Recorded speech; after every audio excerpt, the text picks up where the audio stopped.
പാറക്കല്ലിന്റെ ഉള്ളിൽ നിന്ന് ഒട്ടകത്തെ പുറപ്പെടിച്ചതിനെ കുറിച്ച് വിശുദ്ധമായ ഖുർആൻ പറഞ്ഞിട്ടുണ്ട്.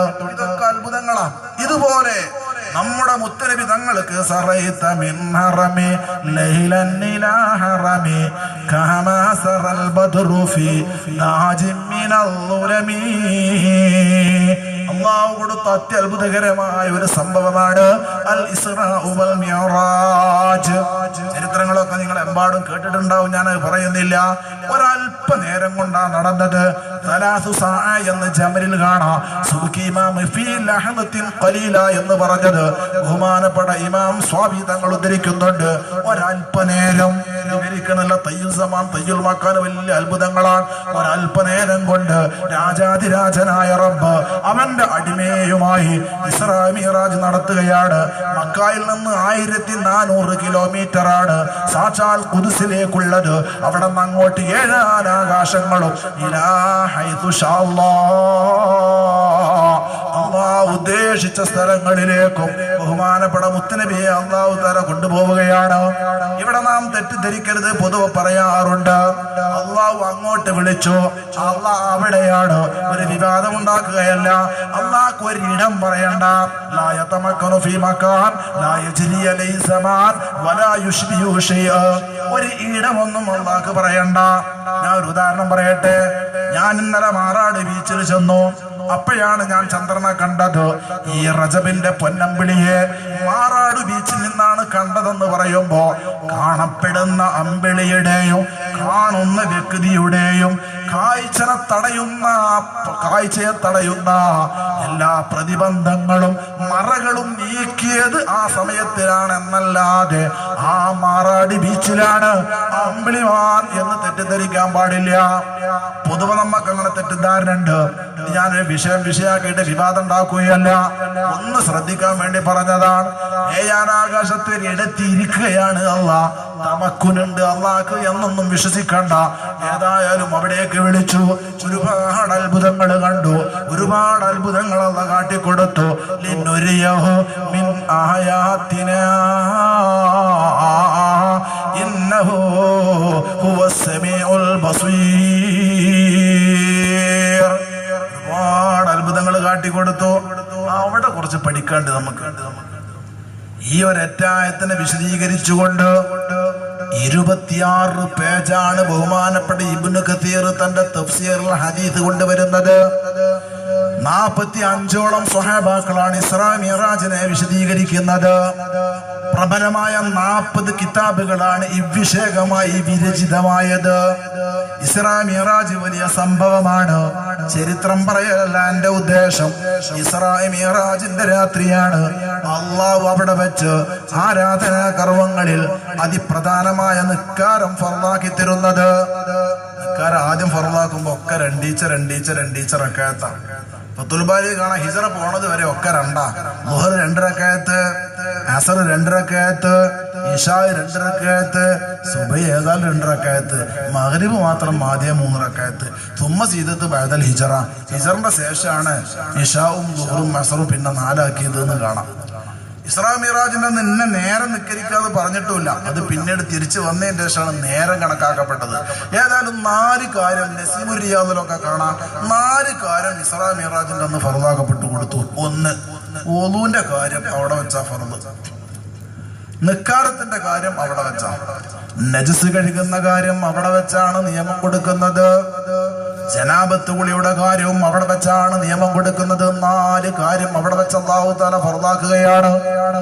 നോമ്പ് ഫർളാക്കിയത് അന്നല്ല, ഹജ്ജ് ഫർളാക്കിയത് അന്നല്ല, സകാത്ത് ഫർളാക്കിയത് അന്നല്ല, മറ്റു ഫർളുകളൊന്നും അന്നല്ല. ആ ഇസ്രാ മിഅ്റാജിന്റെ രാത്രി ഫുരിളത്ത് ഫീഹ സ്വലാഹ്, നിസ്കാരം ഫർളാക്കപ്പെടുന്നു. ആത്യന്തികമായി ചർച്ച ചെയ്യുമ്പോൾ നിസ്കാരം തന്നെയാണ് ഒരു വിശ്വാസിക്ക് ഏറ്റവും പ്രധാനം. എന്റെ പ്രിയപ്പെട്ടവരെ, ഈ ശബ്ദം കേൾക്കുന്ന ഉമ്മപങ്ങളോട്, എന്റെ പ്രിയപ്പെട്ട ചെറുപ്പക്കാരോട് ഞാൻ പ്രത്യേകം ഊന്നി പറയുകയാണ്, അടിവരയിട്ട് പറയുകയാണ്. പ്രധാന വിഷയം നിസ്കാരമാണ്. നിസ്കാരം ഒത്തിരി കയമ്പുള്ള വിഷയമാ. നിസ്കാരം ഒത്തിരി ഗൗരവമുള്ള വിഷയമാ. പൊതുവെ നമ്മളൊക്കെ മനസ്സിലാക്കിയിട്ടുണ്ട്, വ്യഭിചാരം പാപമാണ്, കൊലപാതകം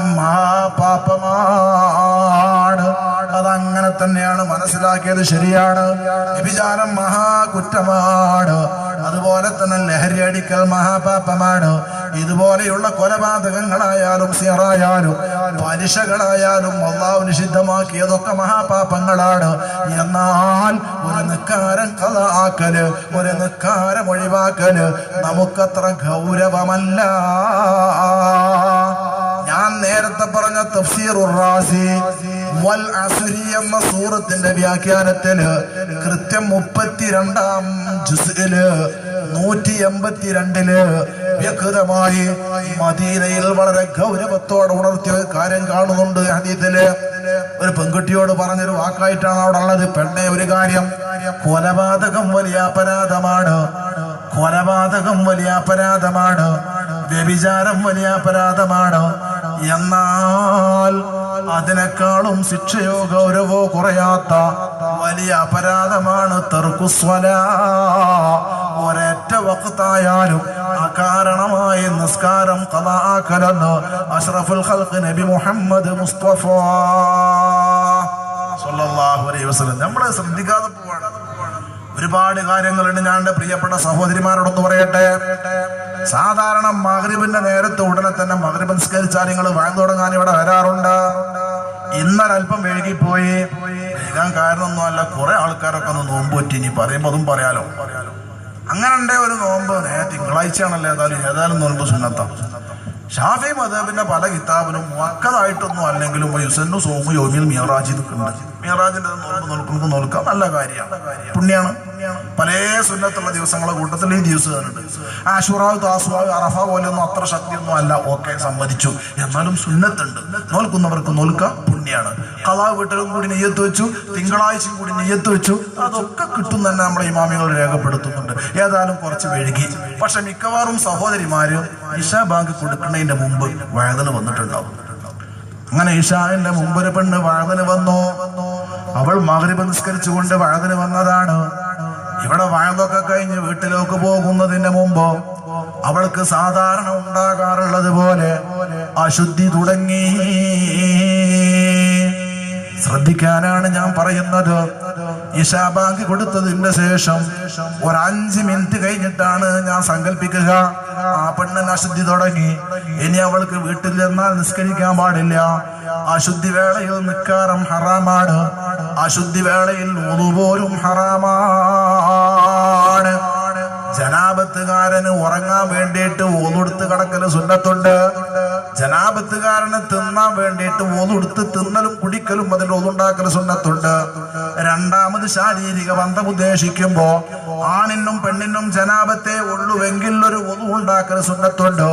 ഇതുപോലെ ഹൈദുകാരിക്കോ നിഫാസിക്കാരിക്കോ വുളു പോലും പാടില്ല. അത് ഹറാമാണ്, അനുവാദമില്ല. അപ്പൊ അവള് നിസ്കരിക്കേണ്ടതുമില്ല. ഹൈദുകാലത്തുള്ള നിസ്കാരം ഖളാ വീട്ടേണ്ടതുമില്ല. പക്ഷെ ശരിക്കും ശ്രദ്ധിച്ചോ, ഏതെങ്കിലും ഒരു സമയം നിസ്കാര ടൈം ആയതിന്റെ ശേഷം, നിസ്കാര ടൈം കടന്നതിന്റെ ശേഷം ഒരല്പനേരം കഴിഞ്ഞിട്ടാണ് ആ പെണ്ണിന് അശുദ്ധി വന്നതെങ്കിൽ 6-7 ദിവസം കഴിഞ്ഞ് ശുദ്ധിയാകുമ്പോ ഫർളായ നിയ്യത്തോടെയുള്ള കുളി നിർവഹിച്ച് ആദ്യം നിസ്കരിക്കേണ്ടത്. അന്ന് ഒരാഴ്ച മുമ്പ് നിസ്കാരം ഒന്ന് ഖളാ ആയല്ലോ, ആ ഖളായ നിസ്കാരമാണ്. ഉദാഹരണമായി ഞാൻ പറയട്ടെ, ഇന്നിതാ റജബ് 27 ഇശാ ബാങ്ക് കൊടുത്തൊരു 5 മിനിറ്റ് കഴിഞ്ഞതിന്റെ ശേഷമാണ് ആ സഹോദരി നിസ്കരിച്ചിട്ടില്ല, അവൾക്ക് അശുദ്ധി വന്നത്. അല്ലാഹുവിന്റെ ദീൻ പറയുകയാണ്, ഇന്നല്ലാഹ ലാ യസ്തഹീ മിനൽ ഹഖ്. ഇത് പറയേണ്ടത് തന്നെയാണല്ലോ. ഇശാ ബാങ്ക് കഴിഞ്ഞ് ഒരു 5 മിനിറ്റ് കഴിഞ്ഞ് ഒരു പെണ്ണിന് അശുദ്ധി വന്നാൽ 6-7 ദിവസം കഴിഞ്ഞ് ഒരു രാവിലെ 10 മണിക്കാണ് ശുദ്ധിയാകുന്നത്. സാധാരണ അവള് രാവിലെ 8 മണിക്ക് അവള് കുളിച്ചിട്ടുണ്ട്. ആ കുളിയൊക്കെ കഴിഞ്ഞ് എവിടേക്കോ സൽക്കാരത്തിനൊക്കെ പോകാൻ ഉദ്ദേശിച്ചു. അപ്പോഴൊക്കെ അവൾക്ക് അശുദ്ധിയാണ്. ഏതാവട്ടെ, ഒരു 10-11 മണിക്ക് ശുദ്ധിയായാല് അവൾക്ക് ഫർളായ കുളി നിർബന്ധമാണ്. നെയ്യത്തോടെ തന്നെ കുളി വേണം. നെയ്യത്തില്ലാതെ കുളിക്ക് ഫലമില്ല. ആണായാലും പെണ്ണായാലും ഫറദായ കുളി കുളിക്കുമ്പോ ആ നെയ്യത്തോടെ തന്നെ വലിയ അശുദ്ധി ഉയർത്തുന്നു എന്നോ ഫറദായ കുളി കുളിക്കുന്നു എന്നോ നിസ്കാരം ഹലാലാകാൻ വേണ്ടിയുള്ള കുളി നിർവഹിക്കുന്നു എന്നോ ഇതുപോലെയുള്ള നീയത്ത് വെച്ചിട്ട് വെള്ളം ശരീരത്തിൽ ഒഴിച്ചതിന്റെ ശേഷമേ ആ കുളിയായി പരിഗണിക്കൂ. ആ നീയത്തിന്റെ മുമ്പിൽ എത്ര കുളിച്ചാലും ടാങ്കിലെ വെള്ളം കഴിഞ്ഞാലും ഒരച്ച് തേച്ച് സമയങ്ങൾ എത്ര ചെലവാക്കിയാലും നീയത്തില്ലാത്ത കുളി ഇസ്ലാമിൽ പരിഗണിക്കപ്പെടില്ല. ഇതൊരു തമാശയല്ല. ഇബാദത്തുകള് തമാശയല്ല. കുളിയാണോ തയമ്മുമാണോ ഞാൻ വേണ്ട വിധം ശ്രദ്ധിക്കാതെ ഞാൻ ഓർമ്മ വരുമ്പോ ഒരു കാര്യം പറയുന്നു. നമ്മളൊക്കെ തയമ്മം ചെയ്യാറുണ്ട്. തയമ്മം ചെയ്യാറുള്ളതിന്റെ ഒരു നിയ്യത്ത് മാത്രം ഞാൻ ഓർമ്മപ്പെടുത്തുകയാണ്. നമ്മളൊക്കെ എന്താ ഒതുവിന് നിയ്യത്ത് വെക്കുമ്പോ നിസ്കാരം ഹലാലാകാൻ വേണ്ടി ഒതുവെടുക്കുന്നു, ഓക്കെ. നിസ്കാരം ഹലാലാകാൻ വേണ്ടി കുളിക്കുന്നു, ഓക്കെ. പക്ഷേ നിസ്കാരം ഹലാലാകാൻ വേണ്ടി ഞാൻ തയമ്മം ചെയ്യുന്നു എന്ന് പറഞ്ഞാൽ ആ തയമ്മം കൊണ്ട് ഫർള് നിസ്കരിക്കാൻ പറ്റില്ല. ഫർളായ നിസ്കാരം ഹലാലാകാൻ വേണ്ടി തയമ്മം ചെയ്യുന്നു എന്ന് തന്നെ നിയ്യത്ത് വെക്കല് അത് കുളി പോലെയല്ല, അത് വുളു പോലെയല്ല. ഞാൻ പറയാം. ഞാൻ എന്റെ വിഷയത്തിലേക്ക് വരട്ടെ. സഹോദരന്മാര് ശ്രദ്ധിക്കാൻ വേണ്ടിയാണ് ഞാൻ സർവ്വടം ഓർമ്മപ്പെടുത്തുന്നത്. ഒരു നിസ്കാരത്തിന്റെ ടൈം കടന്നതിന്റെ ശേഷം ഒരൽപ്പം കഴിഞ്ഞാണ് ഒരു പെണ്ണിന് അശുദ്ധി തുടങ്ങിയത് എങ്കിൽ പിന്നെ ഒരാഴ്ച കഴിഞ്ഞിട്ടാണ് ശുദ്ധിയാകുന്നത്. ഫർളായ കുളി കുളിച്ചിട്ട് അന്നത്തെ നിസ്കാരം വീട്ടൽ നിർബന്ധമാണ്. ഇത് അള്ളാഹുവിന്റെ നിയമമാണ്. നീ കരുതി കൂടി കളാക്കിയതൊന്നുമല്ല. നീ നേരത്തെ വഴന്നിന് പോകുന്നതാണ്, മഗ്രിബ് കഴിഞ്ഞ് വഴന്നിന് പോകുന്നതാണ്, ഇശാ ബാങ്ക് കൊടുത്ത് ഒരല്പനേരം കഴിഞ്ഞപ്പോ അശുദ്ധി തുടങ്ങിയതാണ്. നീ കുറ്റക്കാരിയല്ല. പക്ഷേ നിസ്കാരം അതായി നിർവഹിക്കാൻ കുറഞ്ഞ ടൈമെങ്കിലും നിനക്ക് ലഭിച്ച ശേഷമാണ് നിനക്ക് അശുദ്ധി തുടങ്ങിയതെന്നുള്ളത് കൊണ്ട് തന്നെ എന്നാണോ ശുദ്ധിയാകുന്നത് ഓർമ്മ വെച്ചോ. ആ നിസ്കാരം ഖളാ വീട്ടല് നിർബന്ധമാണ്. ഇനി ഞാൻ ഒന്നുകൂടെ പറയട്ടെ. ഒരു സഹോദരിക്ക് ഗർഭമുണ്ട്, ഗർഭിണിയാണ്. ആ സഹോദരിയെ ളുഹറിന്റെ മുമ്പ് ഒരു 11 മണിക്ക് ചെറിയൊരു വേദനയായി ഹോസ്പിറ്റലിലാക്കി. അവൾക്ക് ശുദ്ധിയുണ്ട്, അശുദ്ധിയൊന്നുമില്ല, പൂർണ്ണമായ ശുദ്ധിയിലാണ്. എന്തോ കാരണം ലേബർ റൂമിലേക്ക് കൊണ്ടുപോയി. ളുഹറും കഴിഞ്ഞ് അസറും കഴിഞ്ഞ് മഗ്രിബ് ബാങ്ക് കൊടുത്തതിന്റെ ശേഷം അല്ലാഹുവിന്റെ റഹ്മത്താണ് അവളതാ പ്രസവിക്കുന്നു. ളുഹറിന്റെ നേരത്തും ശുദ്ധിയാണ്, അസറിന്റെ നേരം ശുദ്ധിയാണ്. അള്ളാന്റെ നിയമമാണ് പെങ്ങളെ. ആ രണ്ട് നിസ്കാരം നിനക്ക് ഫർള് തന്നെ.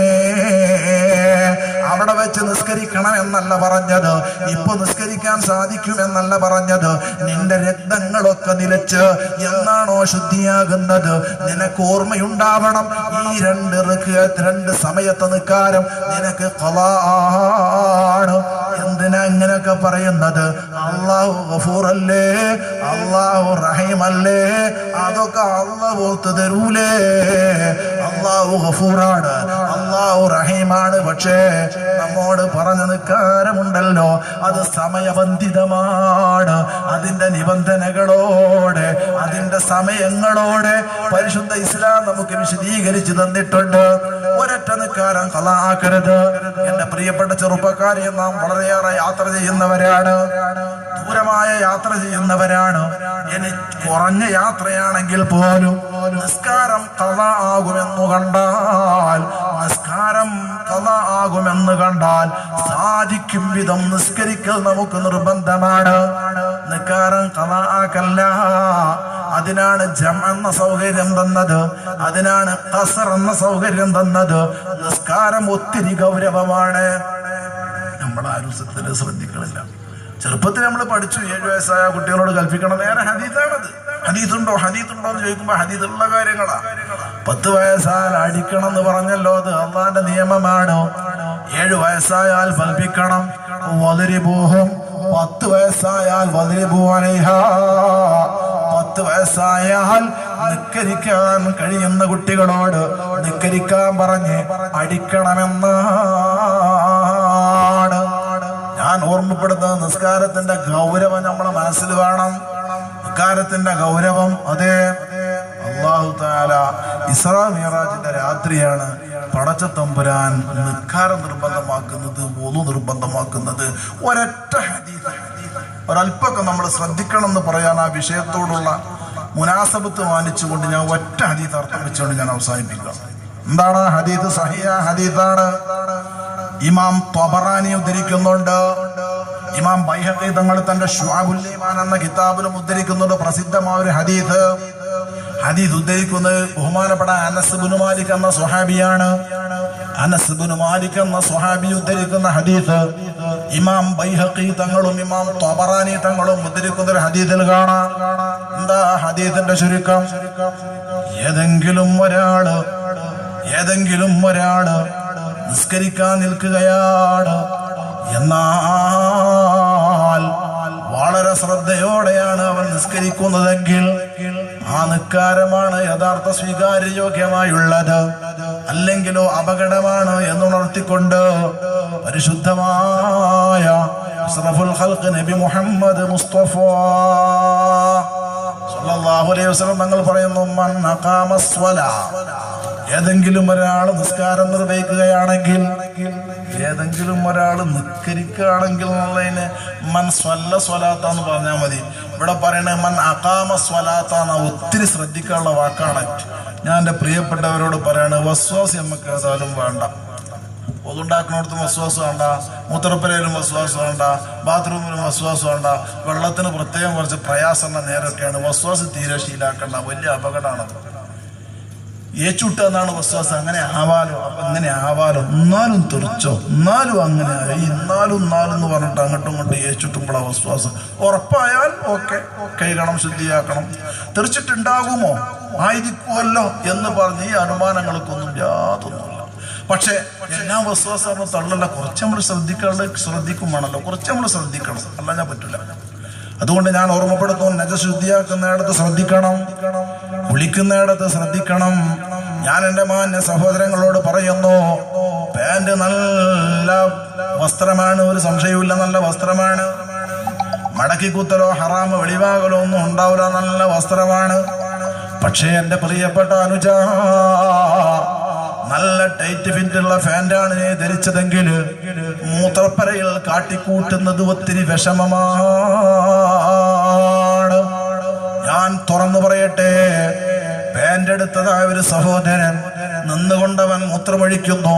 ഒരൽപ്പം കുനിഞ്ഞു നിന്നുകൊണ്ട് പാട്ടയിൽ കോപ്പയിൽ വെള്ളം എടുത്തുകൊണ്ട് അവൻ അങ്ങനെ ശൗച്യം ചെയ്താൽ അവന്റെ ശരീരമാസകലം നജസ് ധരിക്കുമെന്നുള്ളത് സത്യമാണ്.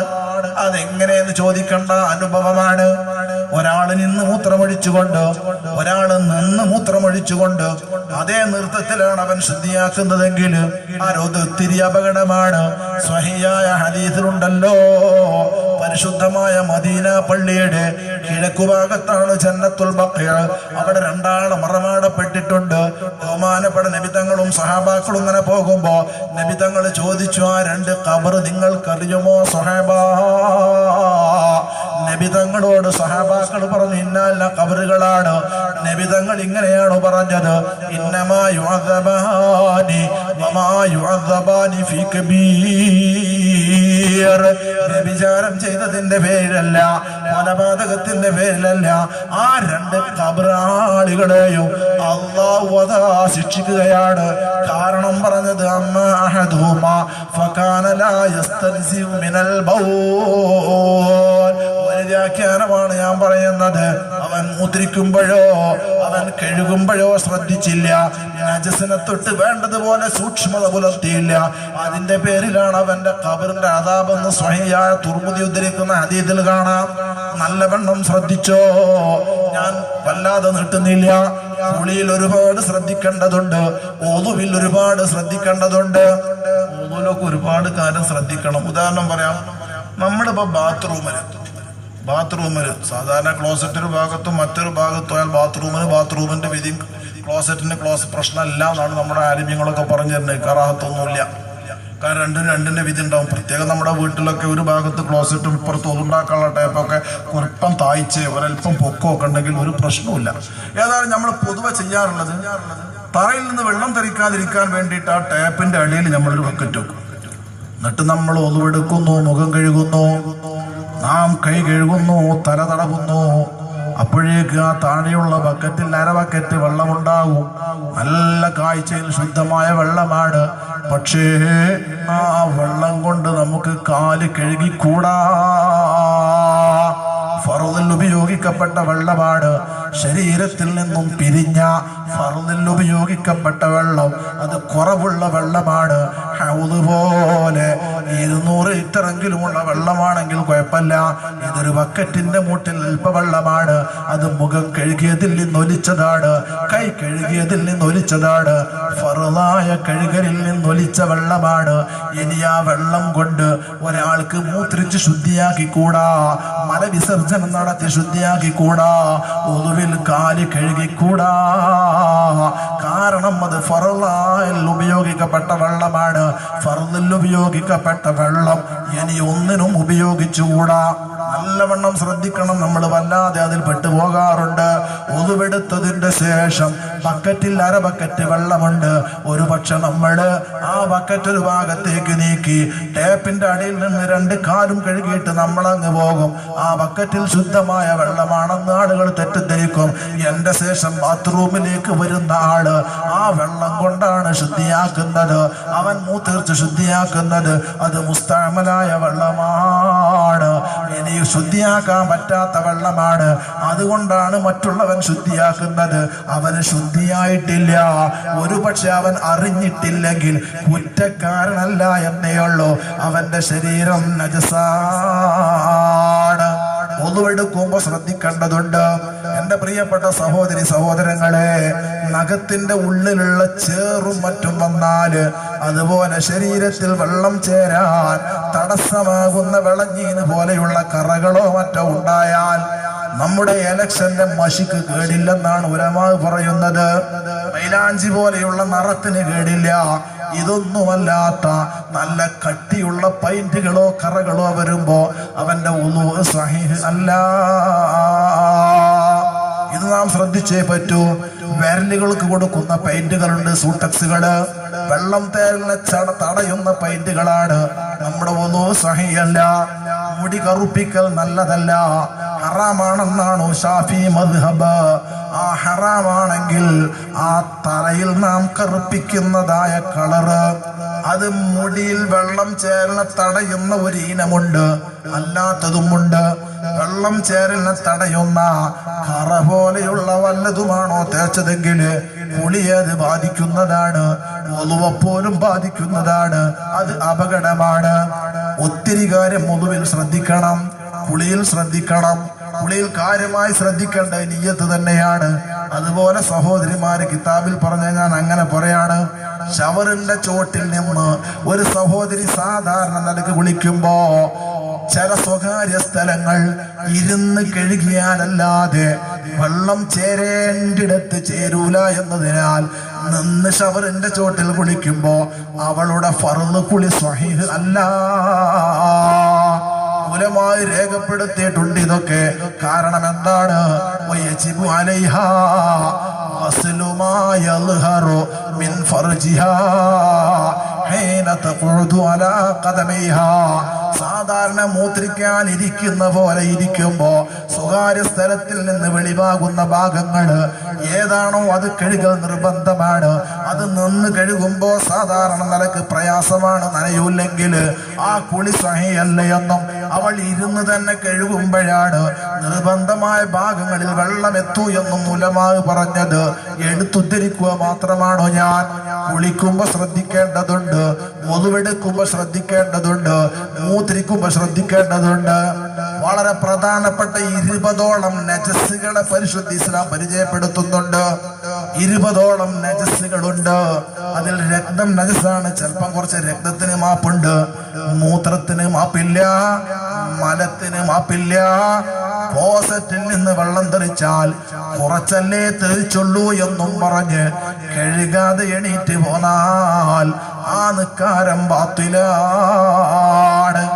കുറച്ച് മൂത്രമല്ലേ തെറിച്ചത്, അതിനൊക്കെ മാപ്പുണ്ടല്ലോ, തെറ്റിദ്ധാരണ വേണ്ട. മൂത്രം തെറിച്ചെന്നുറപ്പാണെങ്കിൽ കഴുകലല്ലാതെ വഴികളില്ല. മലം അല്പമായെങ്കിൽ കഴുകലല്ലാതെ മാർഗങ്ങളില്ല. നല്ലവണ്ണം ശ്രദ്ധിക്കണം എന്നാ ഞാൻ ഇന്നും ഓർക്കുകയാണ്. എന്റെ നാട്ടിലൊരു മാന്യ കാരണവരാണ്.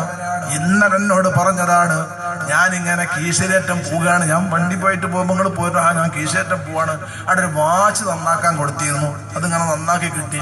കുറച്ച് ദിവസമൊക്കെ കഴിഞ്ഞു, പിന്നെ വേണ്ടതുപോലെ നടക്കണില്ല. അപ്പൊ അങ്ങനെ നന്നാക്കാൻ കൊടുക്കുകയാണ്, 160 റുപ്യ എന്നൊക്കെ പറഞ്ഞു. എന്തേ സംഭവം എന്ന് വെച്ചാൽ മൂപ്പര് പറഞ്ഞു, മൂപ്പരെ വാച്ച് ക്ലോസറ്റ് ചാടിയിട്ട് കൊണ്ടേ കൊടുത്തു. അതിന്റെ ഉള്ളാകെ സംഗതി നിറഞ്ഞിട്ടുണ്ട്. അയാൾ പറഞ്ഞത് എന്തിനെ വല്ല കറിയിലൊക്കെ ചാടിയെന്ന് ചോദിച്ചു. അങ്ങനെ എന്നൊക്കെ പറഞ്ഞു അയാൾ കുറേയൊക്കെ നന്നാക്കി കൊടുത്തു. ഏതായാലും പുറം തോത്തി കൊടുത്ത് വിട്ടു. ഞാൻ അയാളോട് പറഞ്ഞു, ഏതായാലും നിങ്ങളെ വാച്ച് നിക്കരിക്കുമ്പോ തീരെ കെട്ടരുത്. അതെന്താ ചോദിച്ചു. കക്കൂസ് ചാടിയതല്ല, നിങ്ങൾ പിന്നെ കെഗ്ഗന്നാക്കിയിട്ടൊന്നുമില്ല. കെഗ്ഗന്നാക്കിയിട്ടൊന്നുമില്ല, വാച്ച് ഇപ്പൊ അങ്ങനെ കേൾക്കുമ്പോൾ കേടരൂലേ. അയാൾക്കത് വലിയൊരു വാച്ചാണ്, 160 റുപ്യ ആയി എന്നൊക്കെ പറഞ്ഞ ആകെ 300 റുപ്യന്റെ വാച്ചാ. ഞാൻ ഓർമ്മപ്പെടുത്താണ്, മലത്തിലോ മൂത്രത്തിലോ വീണ സാധനം തടവിയോ ഒപ്പിയോ ഉണക്കിയോ ശുദ്ധിയാക്കുന്ന മസാല ഇല്ല. എന്റെ ഈ വാച്ച് മൂത്രത്തിലാണ് വീണത്, വെള്ളം കൊണ്ട് കഴുകിയാൽ കേടുവരുമല്ലോ എന്ന് കരുതിയിട്ട് പേപ്പർ കൊണ്ട് തുടച്ച് ശുദ്ധിയാക്കുന്ന മസാല അള്ളാന്റെ ദീനിൽ ഇല്ല. മൂത്രമായ വസ്തുവാണ്. അത് കേടുവരൂലേ എന്ന് കരുതി മെല്ലെ ഒന്ന് തടവിട്ട് വല്ലാത്ത ദുർഗന്ധമുണ്ട്, അതിന് സ്പ്രേ അടിച്ചാൽ അത് ശുദ്ധിയായില്ലേ എന്ന് തെറ്റിദ്ധരിക്കണ്ട. അത് കഴുകിയാലല്ലാതെ, അല്ലെങ്കിൽ ആ സാധനം അങ്ങനെ നഷ്ടപ്പെട്ടു എന്ന് വെച്ചാ മതി, കഴുകിയാലല്ലാതെ ശുദ്ധിയാകുന്ന മസാലയില്ല. ഇന്ന് പൊതുപാടുന്നൊക്കെ വിട്ടിട്ടുണ്ട്. കുട്ടികൾക്കൊരു പാമേഴ്സ് കെട്ടിക്കൊടുത്താല് ഏത് തവാഫിലും അത് മതി, ഏത് പള്ളിക്കും അത് മതി, പിന്നെ അത് മടക്കൊന്നും വേണ്ട എന്ന് ധരിക്കുന്നവരുണ്ട്. എത്രയെത്ര ഉമ്മമാരാണ് തവാഫിന്റെ നേരത്ത് കൊച്ചുമക്കൾക്ക് പാമ്പേഴ്സ് ഇട്ട് കൊടുത്തുകൊണ്ട് ആ കുട്ടി മൂത്രം ഒഴിച്ചിട്ടുണ്ടെന്ന് ഉറപ്പുണ്ടായാലും എന്റെ വസ്ത്രത്തിലായില്ലല്ലോ എന്ന് കരുതി മനസ്സമാധാനത്തോടെ തവാഫ് പൂർത്തിയാക്കുന്നത്. ആ തവാഫ് ബാത്തിലാണ്. നിക്കാരം നിർബന്ധമാക്കപ്പെട്ട അതേ രാത്രി തന്നെ നജസിനെ തൊട്ട് ശുദ്ധിയാക്കുക എന്ന നിയമവും കുളി എന്ന ഫറലുകളും ഒളു എന്ന ഫറലുകളും 3 നിർബന്ധമാക്കപ്പെട്ടു എന്ന് ഞാൻ നേരത്തെ പറഞ്ഞല്ലോ. നസീമുൽ റിയാദ് എന്ന കിതാബിൽ വിശദീകരിക്കുന്നുണ്ട്. ഞാൻ എന്റെ ഹദീസിന് അർത്ഥം വെക്കട്ടെ. ഒരാള് ശരിക്ക് നിസ്കരിക്കാൻ നിന്ന് ശരിക്ക് നിസ്കാരം നിർവഹിക്കാം. എന്നിട്ട് പറഞ്ഞു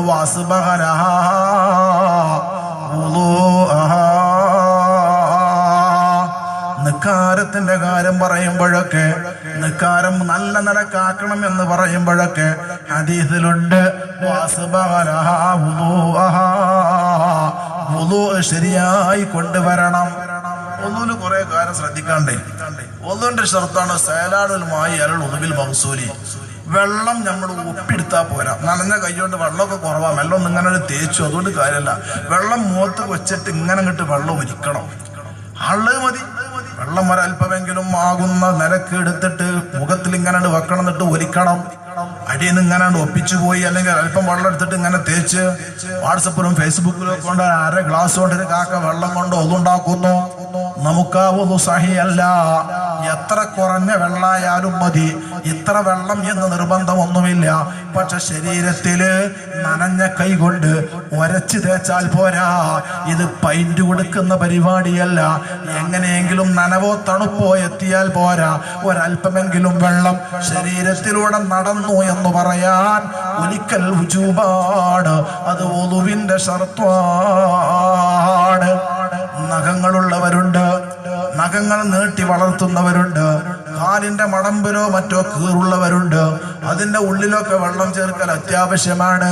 കട്ടിയുള്ള താടി ഉണ്ടെങ്കിൽ ഉള്ളു ചേർക്കൽ സുന്നത്തേ ഉള്ളൂ. പക്ഷെ കുളിയാണെങ്കിൽ അതിന്റെ ഉള്ളും ചേർക്കൽ നിർബന്ധമാണ്. മൊത്തത്തിൽ നല്ല നിലക്ക് പൂർത്തിയായി നിസ്കരിക്കണം. എന്നിട്ട് പറഞ്ഞു വാതമ്മ ഖിയാമഹ, അതിന്റെ ഖിയാമിനെ ശരിക്കും ശ്രദ്ധിക്കണം. ഇന്നൊക്കെ നമ്മൾ ഇവിടുന്ന് ഇപ്പോൾ പറയേണ്ട ആവശ്യമില്ല. പല സ്ഥലങ്ങളിലും ഈ കസാര കൊണ്ട് ഒരുപാട് വിഷമങ്ങളുണ്ട്. ഞാൻ മുമ്പ് കൽപ്പറ്റ പള്ളിയിൽ ജോലി ചെയ്തതിന് പഠിച്ചോനെ, അവിടെ ഉള്ള ചില മുതലാളിമാർ ആളെ പറഞ്ഞ ഗീബത്ത് പോലല്ലോ. അവിടെ പറഞ്ഞ ചില മുതലാളിമാർക്ക് അതൊരു പവറാ. നേരണ്ട് വന്നിട്ട് കസേരണ്ട് വലിച്ചിട്ടിട്ട് ഇപ്പൊ പള്ളിയൊക്കെ കാര്യമായിട്ട് പള്ളി എടുക്കുമ്പോ തന്നെ 25 കസാല ഉണ്ടാകാം, 35 കസാല, ഓഫീസ് കാലം നിക്കരിക്ക 1ാം സഫില് കസാല. എന്നിട്ട് എവിടെ കസാല ഇടണം, ബാക്കിക്കാണോ മുന്നിക്കാണോ, അതൊക്കെ വേറെ കാര്യം. ഒരല്പമെങ്കിലും ശരിക്കുള്ള മസാല, ഒരു ഖിലാഫില്ലാത്ത മസാല. എനിക്ക് തീരെ ഊരവേദനയാണ്, തീരെ നിൽക്കാൻ കഴിയില്ല എന്ന് സങ്കല്പിക്കുക. പക്ഷേ ഒരു 2 സെക്കൻഡ് അല്ലാഹു അക്ബർ എന്ന് പറയാൻ എനിക്ക് നിൽക്കാൻ കഴിയുമെങ്കിൽ അത്തര നേരം നിൽക്കൽ നിർബന്ധമാണ്. നിയ്യത്തും തക്ബീറും വെച്ച് അല്ലാഹു അക്ബർ എന്ന് പറയാൻ ഒരു 3-4 സെക്കൻഡ് ഒരാൾക്ക് നിൽക്കാൻ കഴിയുമെങ്കിൽ അത്തര നേരം നിൽക്കൽ നിർബന്ധമാണ്. സാധിക്കുന്നത് പോലും നിൽക്കാതെ അവൻ തുടക്കത്തിലേ ഇരുന്നാൽ അവന്റെ നിക്കാരം ബാത്തിലാണ്. ഫർദായ നിക്കാരത്തിന് ഒരൽപ്പം നിൽക്കാൻ കഴിവുള്ളവര് നന്നേ പറ്റൂ. ഇത് അല്ലാഹുവിനുള്ള ആരാധനയാണ്. നമ്മിൽ നിന്ന് വീഴ്ച വന്നു പോകുന്നു, അസ്വീകാര്യതയാണ്. ഒരൽപ്പമാണോ എന്ന് മാത്രമല്ല, ചാരി നിൽക്കാനാണോ സാധിക്കുക? ചാരി നിൽക്കൽ നിർബന്ധമാണ്. ഇനി ഞാൻ വസ്വാസം ഉണ്ടാക്കാനല്ല, ബാക്കി പറയേണ്ടത് ഉസ്താദുമാരാണ്. യഥാർത്ഥത്തിൽ നിയമമുണ്ട്. ഒരാളെ സഹായത്തിന് എനിക്ക് കിട്ടുമെങ്കിൽ കാശ് കൊടുത്താണ് സഹായിക്കുക എങ്കിൽ പോലും എന്റെ കയ്യിൽ ആവശ്യം കഴിഞ്ഞ് കാശ് സഹായിക്കാൻ കൊടുക്കാൻ സാധാരണ നിലയിലുള്ള തുക മതി അവന് കൊടുത്താൽ അവൻ സഹായിക്കുമെങ്കിൽ ഒരാളെ സഹായത്തോടെയാണോ നിൽക്കാൻ കഴിവുള്ളത് എങ്കിൽ പോലും ഇലക്ഷൻ ചെയ്യാൻ സഹായത്തിന് കഴിവുണ്ടെങ്കിൽ നമ്മൾ പോകാറുണ്ട്. സൽക്കാരത്തിന് മറ്റൊരുത്തന്റെ സഹായം തേടാറുണ്ട്. ഹോസ്പിറ്റൽ കേസുകൾക്കോ മറ്റോ നമ്മുടെ ജീവിതത്തിലുള്ള വ്യക്തിഗത കാര്യങ്ങൾക്കൊക്കെ മറ്റുള്ളവരെ സഹായം തേടാറുള്ള പോലെ ശർഈയായിട്ട് സഹായം നമുക്ക് ലഭിക്കുന്ന ഇടമാണോ എങ്കിൽ ഒരാളെ സഹായത്തോടെ നിക്കാരത്തിൽ എണീറ്റ് നിൽക്കുക എന്ന ഫർള് അവിധം തന്നെ നിനക്കത് പൂർത്തിയാക്കല് നിർബന്ധമാണ്. കുത്തിപ്പിടിച്ച് നിൽക്കാൻ കഴിയുമെങ്കിൽ, ചുമര് ചാരി നിൽക്കാൻ കഴിയുമെങ്കിൽ, ഒരാളെ സഹായത്തോടെ നിൽക്കാൻ കഴിയുമെങ്കിൽ ഞാൻ ഇതിന്റെ ഗൗരവം പറയുകയാ. വസ്വാസം ഉണ്ടാക്കൽ എന്റെ ലക്ഷ്യമല്ല. എങ്ങനെയാണോ സാധിക്കുന്നത് ഫർദായ നിക്കാരത്തിൽ നിൽക്കുക എന്നുള്ളത് അത്രയും വലിയ ഗൗരവമാണ്. ഒരൽപ്പമെങ്കിലും നിൽക്കാൻ കഴിവുള്ളവനാണോ അവൻ അങ്ങനെ നിൽക്കൽ ഫർളാണ്. ശ്രദ്ധിക്കാനാണ് പറഞ്ഞത് ഞാൻ. പ്രിയപ്പെട്ടവരെ, വാതമ്മ അവൻ പൂർത്തിയാക്കണം ഖിയാമഹ, ആ നിക്കാരത്തിന്റെ ഖിയാമിനെ. ഞാൻ പറയുന്നു, നിക്കാരത്തിന്റെ ഷർത്തുകളിലും ഫർളുകളിലുമൊക്കെ സൂക്ഷ്മ കുറവ് കൊണ്ട് നമ്മുടെ നിസ്കാരം അസാധുവാകുന്നുണ്ട്. ഇത് അല്ലാഹും ഞാനുമായുള്ള ബന്ധമാ, എങ്ങനെയെങ്കിലും അല്ലാഹു സ്വീകരിക്കൂലേ എന്ന് പറയുന്നവരാണ്. അറിയുമോ, ശർഹുൽ മുഹദ്ദബ് എന്നൊരു കിതാബുണ്ട്. അത് ബഹുമാനപ്പെട്ട ഖുത്ബ് ഇമാം നബവി തങ്ങളുടെ രചനയാണ്. അതിലൊരിടത്തിൽ അവർ പറയുന്നുണ്ട്, വഅശ്ഹദു അന്ന മുഹമ്മദർ റസൂലുള്ളാഹ്. അത്തഹിയ്യാത്ത് ഓതുമ്പോ അവിടെ റാഖിഷത്ത് കൊടുത്താണ് ഓതേണ്ടത്. വഅശ്ഹദു അന്ന മുഹമ്മദർ എന്ന് ഒരാളാ ശബ്ദ ഒഴിവാക്കിയിട്ട് ഉള്ളതുപോലെ എന്ന് തെറ്റിദ്ധരിച്ചിട്ട് വഅശ്ഹദു അന്ന മുഹമ്മദ റസൂലുള്ളാഹ് എന്റെ ശബ്ദ കളഞ്ഞാണ് ഓതുന്നതെങ്കിൽ അവന്റെ നിക്കാരം പൂർണ്ണമല്ല. ഒരൽപ്പം നാം ചിന്തിക്കണം. അല്ലെങ്കിലും എന്റെ മാന്യ സഹോദരിമാരോട് ഞാൻ ഓർത്തട്ടെ, ഇത് വല്ലാത്തൊരു ഗൗരവമാണ്. ഈമാൻ കാര്യമെന്നാൽ അല്ലാഹുവിന്റെ മുത്തനബി കൊണ്ടുവന്ന എല്ലാ കാര്യവും വിശ്വസിക്കൽ നിർബന്ധമാണ്. പക്ഷെ അതിലേറ്റവും പ്രാധാന്യമുള്ളത് 6 കാര്യമാണ്. അൻതുഅ്മിന ബില്ലാഹ്, അല്ലാഹനെ കൊണ്ട് വിശ്വസിക്കലാണ്. ഒന്നാമത്തെ ഈമാൻ കാര്യം അല്ലാഹനെ കൊണ്ട് വിശ്വസിക്കലാണ്. അൻതുഅ്മിന ബില്ലാഹി വ മലായികതിഹി, തുടർന്ന് പറയുന്ന മലക്കുകളെ കൊണ്ടും കിതാബ് കൊണ്ടും ഖിയാമത്ത് നാൾ കൊണ്ടും അതുപോലെ തന്നെ വൽ ഖദരി ഖൈരിഹി വശർരിഹി മിനല്ലാഹ് ഖദർ ഖൈർ കൊണ്ടൊക്കെ വിശ്വസിക്കലും ഇങ്ങനെ മർമ്മപ്രധാനമായ 6 കാര്യമാണ് ഈമാൻ, 5 കാര്യമാണ് ഇസ്ലാം. നമുക്കറിയാലോ ഈ 11 കാര്യത്തിൽ 10ലും തൊള്ള തുറക്കല് നിർബന്ധമില്ല. ഈമാൻ കാര്യം 6 എണ്ണമാണ്, അതിൽ തൊള്ള കൊണ്ട് പറയൽ നിർബന്ധമായ ഒന്നുമില്ല. അതുപോലെ ഇസ്ലാം കാര്യങ്ങളിൽ 5 കാര്യമാണ്, അതിൽ തൊള്ള തുറക്കൽ നിർബന്ധമായത്. സകാത്തിൽ നിർബന്ധമില്ല, ഹജ്ജ് ഉംറയിൽ നിർബന്ധമില്ല, നോമ്പിലും നിർബന്ധമില്ല. ഇസ്ലാം ആശ്ലേഷത്തിന് ആവശ്യമായ ഷഹാദത്ത് കലിമ നമ്മൾ ജനിക്കുമ്പോഴേ മുസ്ലിമാണ്. അവിധമുള്ള ഒരാൾക്ക് ആ ഷഹാദത്ത് എന്ന ദീനിൽ ചേരാനുള്ള മെമ്പർഷിപ്പ് എടുക്കുന്ന ഷഹാദത്തും നിർബന്ധമില്ല. പിന്നെ നമുക്ക് നിർബന്ധമുള്ളത് നിക്കാരത്തിൽ മാത്രമാണ്. നിക്കാരത്തിന്റെ 14 ഫർളുകളിൽ തൊള്ള തുറക്കൽ നിർബന്ധമുള്ളത് 5 കാര്യത്തിനാണ്. അതിന്റെ ആകെ അക്ഷരങ്ങള് ഇത്രയാണെന്ന് ഉലമായി രേഖപ്പെടുത്തിയിട്ടുണ്ട്. ഒന്നാമത്തേത് അല്ലാഹു അക്ബറാണ്. അതിൽ പോലും നമ്മൾ വേണ്ടതുപോലെ ശ്രദ്ധിക്കണില്ല. എന്റെ നാട്ടുകാരനൊരു കാര്യമുണ്ട്, അരീകോട് പുത്തലത്തുകാരനൊരു കാര്യമുണ്ട്. ഞാൻ അവരോട് ചോദിച്ചു, എനിക്കതിനെ പറ്റി അറിയില്ല. അതുപോലെ തന്നെ കോഴിക്കോടിന്റെ അബ്ദുൾ റസാഖ് മൗലിയാര് നല്ല ഒരു കാര്യമാണ്. ഇതുപോലെയുള്ള കാര്യങ്ങളൊക്കെ പറഞ്ഞു തരുന്നൊരു കാര്യമുണ്ട്. വസ്വാസ് ഉണ്ടാക്കാനോ കഴിഞ്ഞതിൽ സംശയം ഉണ്ടാക്കാനോ ഞാൻ ഉദ്ദേശിക്കുന്നില്ല. ഞാനൊരു കാര്യം പറയട്ടെ. ഒരു മനുഷ്യൻ മൊഴിയുന്ന ഏറ്റവും നല്ല വചനം അല്ലാഹ് എന്ന ദിക്റാണ്. ഒരു മനുഷ്യൻ ജനിച്ചതിന്റെ ശേഷം മരണം വരെ മൊഴിയുന്ന വചനങ്ങളിൽ ഏറ്റവും മുന്തിയ ഒരു കലിമത്ത് അല്ലാഹ് എന്ന കലിമത്താണ്. ഫുദലുമാ ഖുൽതു വന്നബിയൂന മിൻ ഖബ്ലി ഖൗലു ലാ ഇലാഹ ഇല്ലല്ലാഹ്. ഒരു മനുഷ്യൻ ഉരുവിടുന്ന വചനങ്ങളിൽ ഉത്തമമുള്ളത് ലാ ഇലാഹ ഇല്ലല്ലാഹയാണ്. ആ ലാ ഇലാഹ ഇല്ലല്ലാഹയില് ഏറ്റവും പ്രധാന ഭാഗം അല്ലാഹ് എന്ന ജലാലത്തിന്റെ ഇസ്മാണ്. നമുക്കെല്ലാവർക്കും അറിയാം അല്ലാഹ് എന്നുള്ളത് അൽ ഇലാഹു എന്നായിരുന്നു. എന്നിട്ട് ഈ എന്ന അംസനെ കളഞ്ഞു, എന്നിട്ട് സുക്കൂനായ ലാമിനെ മറ്റേ ലായിൽ അങ്ങ് കടത്തി. അപ്പൊ അല്ലാഹ് എന്നായി. പിന്നെ തഫ്ഖീം എന്ന ബഹുമാനം കൊടുത്തപ്പോ അല്ലാഹ്.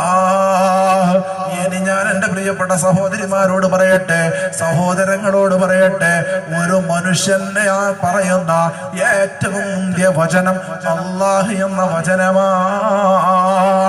ഈ അല്ലാഹ് എന്ന വചനം പറയുമ്പോ നമ്മുടെ നാക്കിന്റെ അഗ്രഭാഗമുണ്ടല്ലോ, നാക്കിന്റെ തുഞ്ചമുണ്ടല്ലോ, ഇത് മേലെ പല്ലിന്റെ ഉള്ളിൽ പറ്റാതെ മേലെയുള്ള ആ മാംസള ഭാഗത്തെ പറ്റാവൂ. അല്ലാഹ് അല്ലാഹ് അല്ലാഹ് എന്ന് പറയുന്നതിന് പകരം അല്ലാഹ് അല്ലാഹ് അല്ലാഹ് ലാം പറയുന്ന സ്ഥലത്തിൽ നിന്ന് ഇന്നലെ വാതിന്റെ ഇടക്ക് മഴ പെയ്തോ? നിങ്ങൾ പറയും ഇല്ല. ഇന്നലെ പെയ്തെന്ന് പറയുന്ന നാട് ഇവിടെ തന്നെ അല്ലേ എന്ന് ചോദിക്കുമ്പോ നിങ്ങൾ പറയും അത് നാട് വേറെയാണ്, അത് ഈ നാട് അല്ല. അല്ല ഇല്ല എന്ന് പറയുമ്പോ നമ്മുടെ നാക്കിന്റെ തുഞ്ചഭാഗം മുൻപല്ലിൽ പറ്റാതെ മേലെ ഊരിലാണ് പറ്റുന്നത്. അതുപോലെ മാത്രമേ അല്ലാഹു അല്ലാഹു അല്ലാഹ്. മഹാനായ രാമന്തളി ശൈഖുന ബഹുമാന്യരായ തങ്ങള് ഇത് ചൊല്ലുമ്പോ പ്രത്യേകം ശ്രദ്ധിക്കണമെന്ന് മക്കയിൽ നിന്ന് ഈ സാധുവിനോട് പറഞ്ഞത് ഞാൻ ഇന്നും ഓർക്കുകയാണ്. ലാ ഇലാഹ ഇല്ലല്ലാഹ് എന്ന് പറയുമ്പോ അല്ലാഹ് എന്ന് പറയുമ്പോ ചില നിബന്ധനകളുണ്ട്. ലാ ഇലാഹ ഇല്ലല്ലാഹു എന്ന് മുറിച്ച് പറയണമെന്നും ലാ ഇലാഹ ഇല്ലല്ലാഹു ലാ ഇലാഹ ഇല്ലല്ലാഹു എന്ന് കൂട്ടി റാത്തീബുല്ലല്ലാതെ പറയരുത് എന്നും എന്നോട് ഓർമ്മപ്പെടുത്തിയത് ഞാൻ നിങ്ങളെ അറിയിക്കുകയാണ്. ഞാൻ എന്റെ പ്രിയപ്പെട്ടവരോട് പറയട്ടെ, ഇവിടെ വിഷയം അല്ലാഹ്. ഒരൽപ്പം ചിലപ്പൊക്കെ നമുക്ക് ശ്രദ്ധിക്കണം ആഗ്രഹമുള്ളവരോട്, എങ്ങനെയാണ് നിയമമെന്ന ആഗ്രഹം അറിയാനുള്ളവരോട് ഞാൻ വളരെ താഴ്മയോടെ ഓർമ്മപ്പെടുത്തുകയാണ്. ഒരാളിങ്ങനെ നിസ്കരിക്കാൻ നിന്നു, അവൻ നീയത്തിൽ മനസ്സ് കൊണ്ടുവന്നു, അവൻ നീയത്ത് മനസ്സിൽ കൊണ്ടുവന്നു, ഞാൻ ഇശ എന്ന ഫർളിനെ 4 റക്അത്തായി അതായി പടച്ച റബ്ബിന് വേണ്ടി നിസ്കരിക്കുകയാണ്. ഇനി അവൻ കൈ ഉയർത്തുകയാണ്. എന്ന് മൊഴിയുമ്പോഴാണ് കൈ ഉയർത്താൻ തുടങ്ങേണ്ടത്. അല്ലാഹു അക്ബർ മറഞ്ഞു കഴിയുമ്പോ അവന്റെ കൈ ഇങ്ങനെ ഉയർന്നു നിൽക്കണം. എന്ന് പറയുമ്പോ കൈ അനക്കാൻ തുടങ്ങണം. നാം പലതും ചെയ്യാറുണ്ട്. ഇങ്ങനെ പിടിച്ചു നിന്നുകൊണ്ട് അല്ലാഹു അക്ബർ എന്ന് പറയുന്നവരുണ്ട്, ഇങ്ങനെ പിടിച്ചുകൊണ്ട് അല്ലാഹു അക്ബർ എന്ന് പല നിലക്ക് പറയുന്നവരുണ്ട്. യഥാർത്ഥ കോലം എന്ന് പറയുമ്പോ ഉയർത്താൻ തുടങ്ങി അല്ലാഹു അക്ബർ. എത്ര ഹർഫിന്റെ കതിർ നീട്ടണം, അത് എത്ര ഹർക്കത്താണ്, ജലാലത്തിന്റെ ഇസ്മിൽ എത്ര മതി എന്നൊക്കെ പറഞ്ഞിട്ടുണ്ട്. ഞാൻ വിവരിക്കുന്നില്ല. എന്റെ മുമ്പിൽ ഇത് കേൾക്കാൻ സ്ത്രീകളും കൂടി ഉള്ളത് കൊണ്ട് ഞാൻ വളരെ ഒന്നുകൂടെ ഞാൻ വ്യക്തമാക്കി പറയുന്നു. എന്റെ പൊന്നു പെങ്ങളെ, അല്ലാഹ് എന്ന് പറയുമ്പോ പരമാവധി നാക്കിന്റെ തുഞ്ചഭാഗം പല്ലിൽ തട്ടാതെ പരിശുദ്ധമായ അറബി അക്ഷരമാലയിൽ 27 അക്ഷരങ്ങളാണ്. അതിൽ വാദ് ഒരക്ഷരമാണ്, ലാഹ് ഒരക്ഷരമാണ്. അത് രണ്ടുമല്ല അല്ലാഹ് എന്നുള്ളത്. അതുകൊണ്ടൊന്ന് ശ്രദ്ധിക്കണം. പറഞ്ഞ് വസ്വാസാക്കുന്നില്ല. അല്ലാഹ് എന്ന് പറയുമ്പം ഹാ കളയാൻ പാടില്ല. അല്ലാഹ് എന്ന് മൊഴിയുമ്പോ മേലെ വരി പല്ലിന്റെ മേലെ ആ ഊനിലാണ് നാക്ക് തട്ടേണ്ടത്. അങ്ങനെ പറഞ്ഞു അല്ലാഹു അക്ബർ. ഇത് വല്ലാത്തൊരു വാക്കാണ് അല്ലാഹു അക്ബർ എന്നുള്ളത്. 2 കൈയും ഞാൻ ഉയർത്തി. റബ്ബേ, എന്റെ കയ്യിലൊന്നുമില്ല, എന്റെ കയ്യിലൊന്നുമില്ല, എല്ലാം നിന്നിലാണ്. ഈ മാലിക്കാണ് റബ്ബേ. ഈ വിശ്വാസമാണ് നമ്മെ വിശ്വാസിയാക്കുന്നത്. ഞാൻ എന്റെ പ്രിയപ്പെട്ടവരോട് ഓർത്തട്ടെ, ഈ വിശ്വാസമാണ് നമ്മെ വിശ്വാസിയാക്കുന്നത്. ഞാൻ ഈ സ്കൂളിൽ പഠിച്ചവനാണ്. ഇവിടെ എന്റെ കൂടെ പഠിച്ചു ഒരു രാമോദരൻ എന്ന കുട്ടിയെന്ന് സങ്കല്പിക്കുക. ഞാൻ ഹജ്ജിന് പോവുകയാണ്. ഞാനൊരു പ്രത്യേക വേഷം ധരിച്ചു.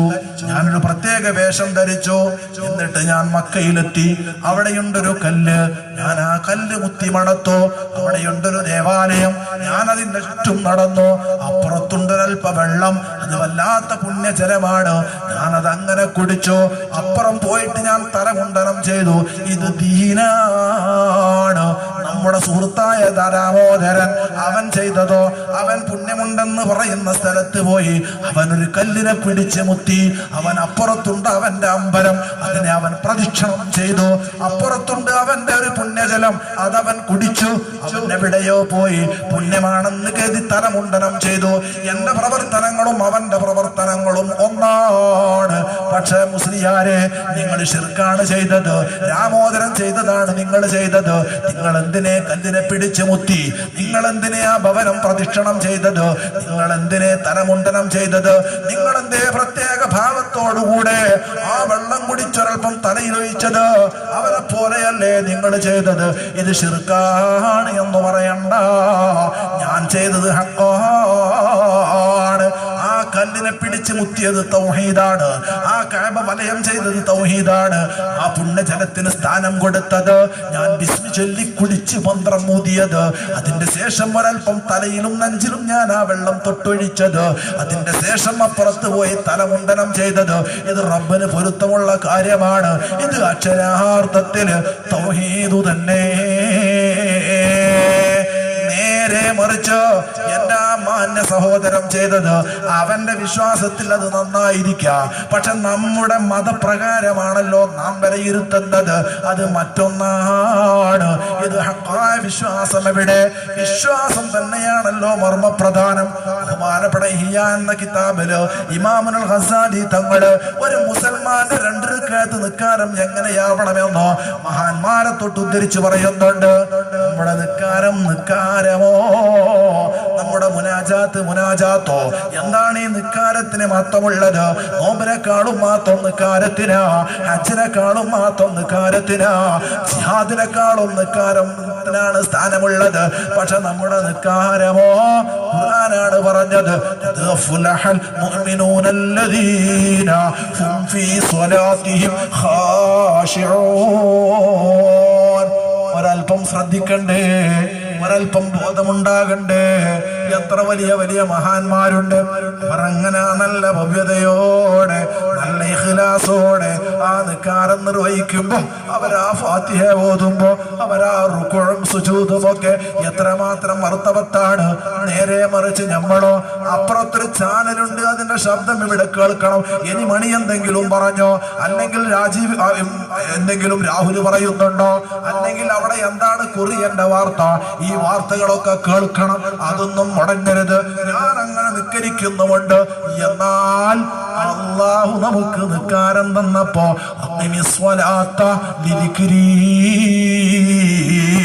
നമ്മുടെ നിക്കാരത്തിന് വലിയൊരു ലക്ഷ്യമുണ്ടാകണം. ഇസ്രാ മിഅ്റാജിന്റെ രാത്രി നമുക്ക് നിക്കാരം തന്നപ്പോ ആ നിക്കാരത്തിലുള്ള മിക്ക ദിക്റുകള്, ആ നിക്കാരത്തിന്റെ ഖിയാമും റുകുഉം സുജൂദും ഒക്കെ മിഅ്റാജുമായി ബന്ധപ്പെട്ടതാണ്.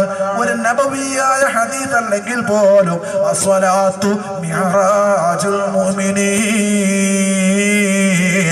ഒരു മനുഷ്യൻ അവൻ റബ്ബിലേക്കുള്ള ആത്മീയമായ യാത്രയാവണം നിക്കാരം എന്ന് പഠിപ്പിക്കപ്പെടുമ്പോ ഞാൻ ഒന്ന് മാത്രം ഓർത്തുകയാണ്.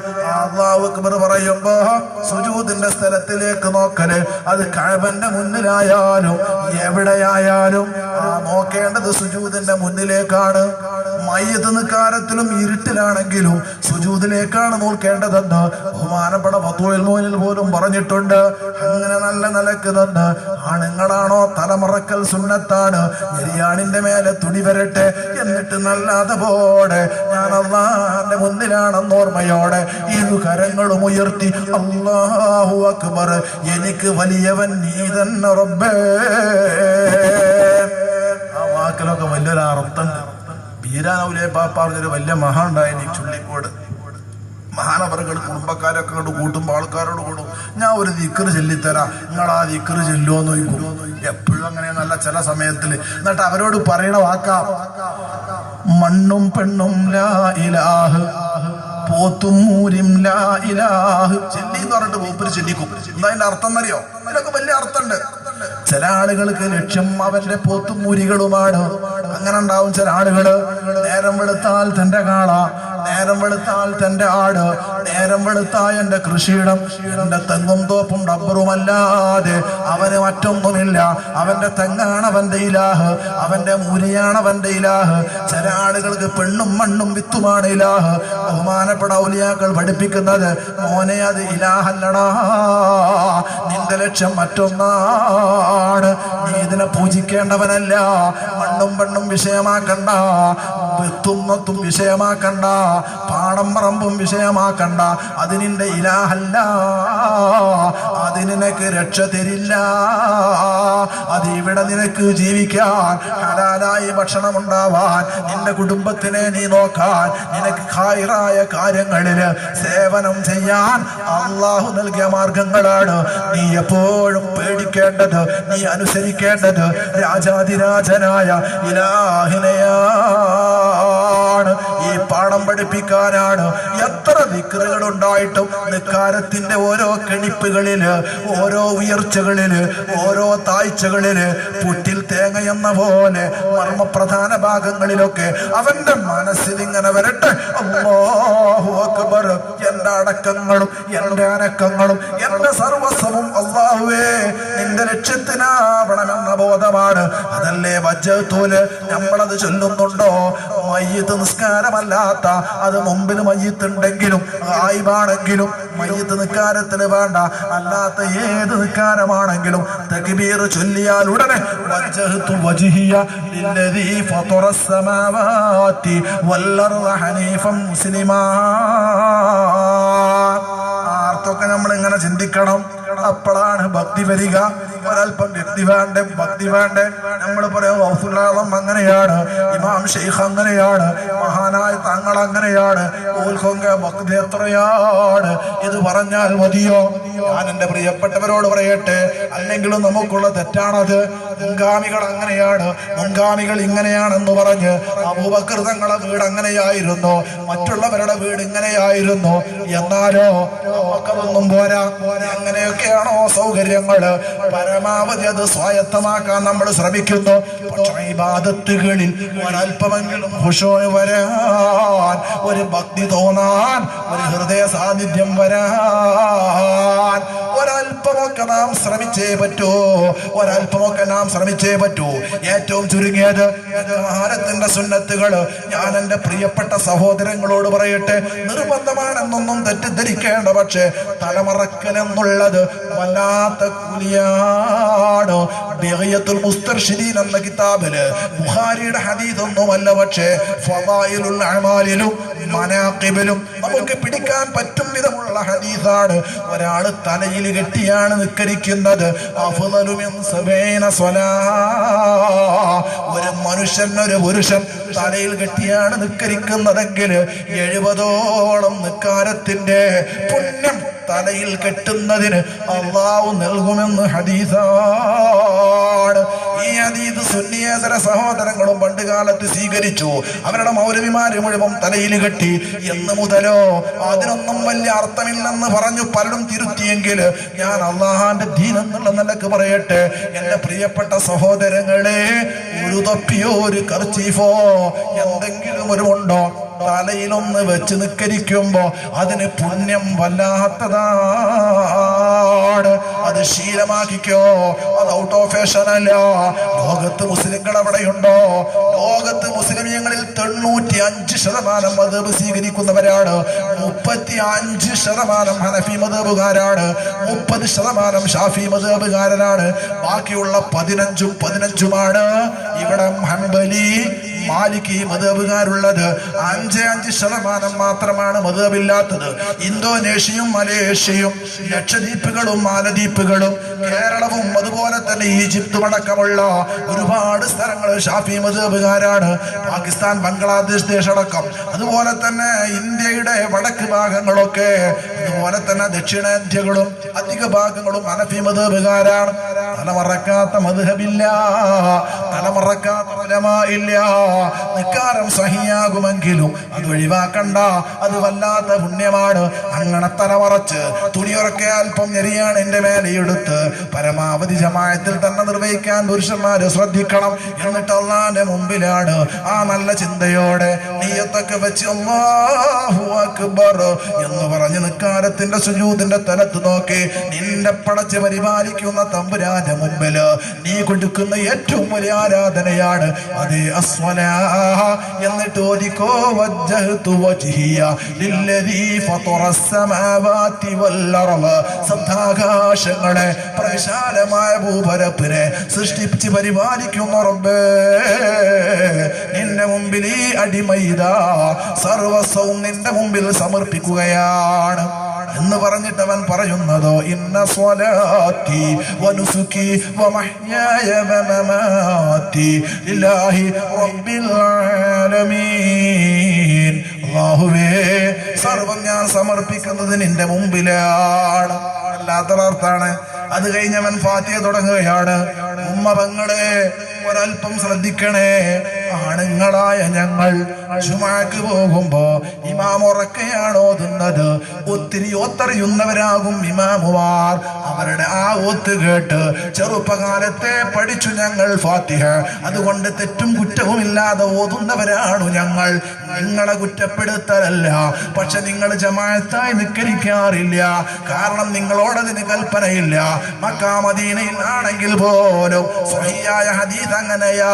പിന്നെ എന്തിനാ ദുർവാശി? വീട്ടിൽ വന്ന് നിസ്കരിച്ചാൽ തന്നെ നിങ്ങൾക്ക് കൂലി തരുമെന്നല്ല പറഞ്ഞത്. നിങ്ങളെ അവകാശം ധ്വംസിച്ചതല്ല, നിങ്ങൾക്ക് അല്ലാഹു സ്ഥാനം വല്ലാതെ തന്നതാണ്. ഞങ്ങളെക്കാളും സ്ഥാനം നിങ്ങൾക്ക് അല്ലാഹു തന്നു. ഞങ്ങൾ പള്ളിയിലെത്തി ജുമുഅ ജമാഅത്തിൽ ഏർപ്പെടുമ്പോ നിങ്ങൾ വീടുകളിൽ വെച്ച് കൽപ്പിച്ച കാര്യങ്ങൾ ചെയ്താൽ ഞങ്ങൾക്ക് കിട്ടുന്നതിലേറെ പലതിലും അല്ലാഹു കൂലി നിങ്ങൾക്ക് തരാമെന്ന് വാഗ്ദാനമാണ്. പക്ഷേ നിങ്ങൾക്ക് ഫാത്തിഹ കേൾക്കാൻ ഞങ്ങളെപ്പോലെ വഴികളിൽ എന്ന് കരുതി എന്റെ പെങ്ങളെ പരിശുദ്ധമായ ഫാത്തിഹ 156 അക്ഷരമാണ്. അത് 14 ശബ്ദങ്ങളുണ്ട്. അതിൽ 20ഓളം മദ്ദുകളുണ്ട്. 7 ആയത്തുകളാണ്, 27 വേർഡുകളാണ്.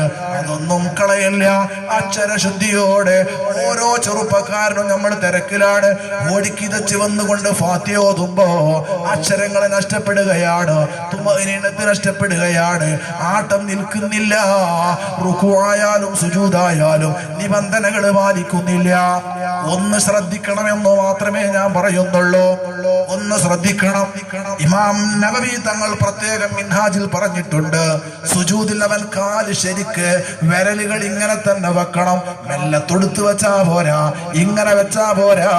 സുജൂദിൽ വെക്കേണ്ട ഒരു കോലമുണ്ട്, നെറ്റി വെക്കേണ്ട ഒരു കോലമുണ്ട്, കൈ വെക്കേണ്ട ഒരു കോലമുണ്ട്, അതിലുള്ള ദിക്റുകളുണ്ട്. ഇതൊക്കെ വേണ്ട വിധം ശ്രദ്ധിക്കുമ്പോഴാണ് സ്വലാത്തു മിഅ്റാജുൽ മുഅ്മിനീൻ. ബുഖാരിയുടെ ഹദീസാ, ലൈസ ലിൽ മർഅ, ആഖിറത്ത് ചെന്ന് നോക്കുമ്പോൾ മനസ്സിന് കിട്ടൂല മിൻ സ്വലാത്തിഹി, നിക്കാരത്തിൽ നിന്ന്, ഇല്ലാ മാ ഖല മിൻഹാ. ഞാൻ ആ ത്വബറാനിയുടെ ഹദീസ് വായിക്കട്ടെ. ഖിയാമഹാ വറുകൂഅഹാ വസുജൂദഹാ, അവന്റെ നിക്കാരങ്ങളും റുകൂഅകളും അവന്റെ ഫാത്തിഹകളും ഒക്കെ അവൻ നല്ലവണ്ണം സമ്പൂർണമായി നിർവഹിച്ചു. എന്റെ ചെറുപ്പക്കാരോട് ഞാൻ വീണ്ടും പറയട്ടെ, നിക്കാരം തമാശയല്ല, ഇത് ഗൗരവമായി കാണേണ്ട ഒരു ഇബാദത്താണ്, ഗൗരവമായി കാണേണ്ട ഒരു ഇബാദത്താണ്. ഖുർആൻ പറഞ്ഞല്ലോ നിക്കാരം എന്നുള്ളത് ഇല്ലാ അലൽ, യഥാർത്ഥ മനുഷ്യന്മാരുടെ മേലല്ലാതെ ഒരൽപ്പം ഭാരമാണ്. അതെ, നിക്കാരം ഒരൽപ്പം ഭാരമാണ്. ഭാരമേലൊഴികെ നല്ല ആൾക്കാരുണ്ട്, അവർ പടച്ചോനെ കണ്ട് മുട്ടുമല്ലോ, മരണപ്പെട്ടു പോകുമല്ലോ, എനിക്ക് ആഖിറമുണ്ടല്ലോ, ഖബറിൽ ചോദ്യം ചെയ്യപ്പെടുമല്ലോ. ആ ഒരു ഇല്ലാലൽ ഖാശിഈനല്ലദീന യظنون അന്നഹും മുലാഖൂ റബ്ബിഹിം വഅന്നഹും ഇലൈഹി റാജിഊൻ. മരിച്ച റബ്ബിന്റെ അരികിൽ പോകേണ്ടവനാണോ ഞാനെന്ന യഥാർത്ഥ ബോധമുള്ളവനു മാത്രമേ നിക്കാരം യഥാർത്ഥത്തിൽ ചെയ്യാൻ മനസ്സുണ്ടാകൂ. അല്ലാത്തവന്നത് വല്ലാത്തൊരു ഭാരമാണ്. എന്റെ പ്രിയ മുഅ്മിനീങ്ങളെ, ആഗുടുത്താ നിക്കരിക്കണമെന്ന ചിന്ത വേണം. ആ ഒതുവും കുളിയും മറ്റു കാര്യങ്ങളുമൊക്കെ യഥാവിധം എന്നോട് കൽപ്പിക്കപ്പെട്ടതാണെന്ന ബോധം വേണം.